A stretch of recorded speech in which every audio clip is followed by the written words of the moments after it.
millions of kids are walking the streets who have no vested interest in living. They dropped out of school. They have no diplomas. They have no skills. And you can name the places where the schools, you can talk about Detroit, East Baltimore, Camden, South Central. This has all been going, this is since I was a child and even before. For generations, experts tended to blame failing schools on failing neighborhoods. But reformers have begun to believe the opposite, that the problems of failing neighborhoods might be blamed on failing schools.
There are two acronyms: organization, planning, and discipline, and opportunity, purpose, and decisions. And applying these things, my favorite part, you prevent yourself from becoming a part of other people's dreams. because you live your own. My name is Schwab, and what I like about the OPD book is it's very inspirational, showing how you can come from nothing and become something like Scooter did. With that $200 and following the 6 pillars, he changed his life from being that nobody who lived in the ghetto to someone big who inspired another person. Educational philosopher John Dewey said that what we should be trying to create as educators are students who will become productive citizens of society, who are capable of thinking and contributing to the society that they're in.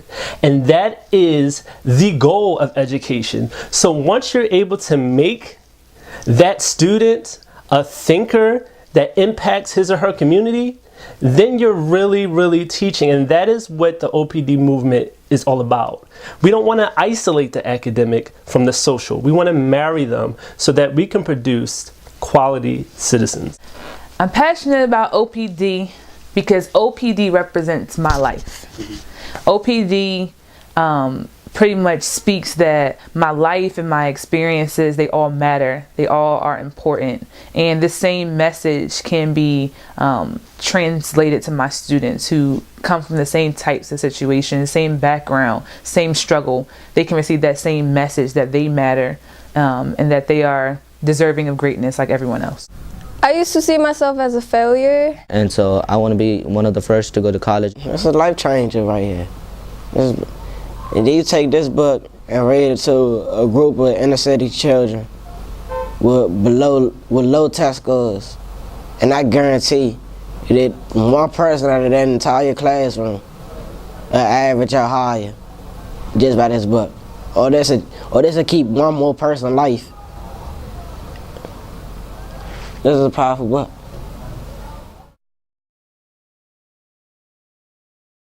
I also like the contemporary novels just because it allows students to think about modern issues and what ideas being presented and ask questions. How do I fit in? What does this mean for me? I really enjoyed the book because this is more of a real book I can relate to, because a lot of books that schools make you read, I have no type of connection with them at all. It just increased my interest in it, in OPD, like tenfold. And that's where I see a lot of motivation problems coming into play. The student can't see where down the road this assignment, this lesson, anything fits. I think it's important for a teacher to use a real life problem, a real life circumstance, something a student can connect to, something that they're interested in for that very reason, so they can at least attach some meaning to it and maybe start to wonder, is the assignment really trying to get me a job? Is this going to work towards something I actually do care about?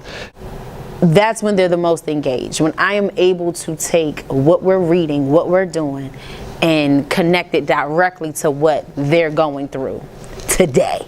And that's when they're the most involved, when they feel like they're being appreciated. When I think of just the whole concept of cultural responsiveness or cultural relevance, I'm reminded of Ralph Ellison's novel Invisible Man.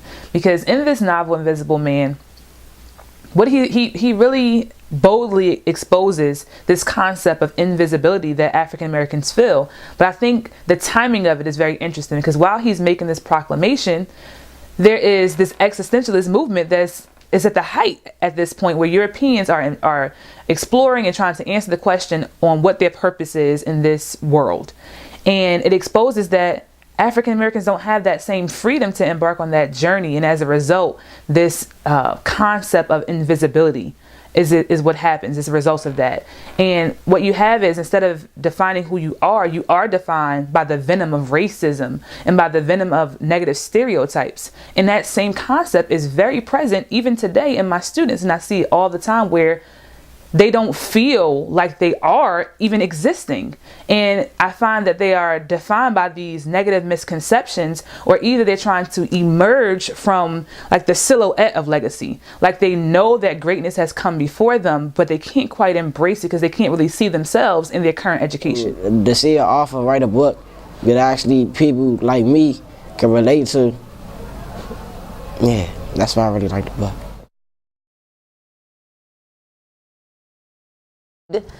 What would help me is if my students had something that looked like them. Something that they can say, you know what, someone actually cares, they know me, somebody took some time to figure out what my generation is about, and they've presented information that's important to me in the way that I can receive it. That's what'll help me. I really don't think I would have to do much to get the teachers to buy in, because as soon as they get their hands on the curriculum and the workbook and all the different things, they'll see that it's so relevant, it's so hip and cool. I know that there's so many teachers that are tired and they want to be creative and they want to read a novel, but they really don't have the ideas. Sometimes you just don't have the ideas, but that's the great thing about the curriculum. It's all in there, and so you can just use it and follow it by the letter and just have an awesome experience. Frustrating part about being an English teacher is there's a sheer amount of work. I remember when I first walked in and first day teaching, I'm getting a curriculum and a guide, and it's so much like numbers, letters, code, and it's kind of like learning an entirely new language, but you're expected to master the language in a week and figure out how to make your students successful. It's really overwhelming. You need to learn how to manage it all. You need someone to help you out with that initially. You also need to just really, maybe a survival kit or something to adapt really quick. Because honestly, sometimes as teachers, we're tired. There are massive amounts of papers to be graded, endless hours of lesson planning. We're just burnt out. And we have access to materials and resources, but it's cumbersome. It's a lot. So what I love about what we offer is so simple, but it's student-centered, number one. And the best thing is everything is given to you. So it gives you a reprieve, but it doesn't sacrifice or make you a bad teacher. This is not the run off a worksheet and hand it to your student. This is quality instruction done for you. This is lesson plans and resources that are quality, that are student-centered, done for you as a teacher. And who would not want that? I want that. I want to be able to go into my, materials, my file cabinet, online, whatever, and pull out materials that are already done for me, that are organized, that are simple, that are clear, that are student-centered, that I didn't have to produce. That would definitely help me as a teacher, because sometimes life is just busy and hectic, and you don't want to have to sacrifice being an effective teacher, for not having time.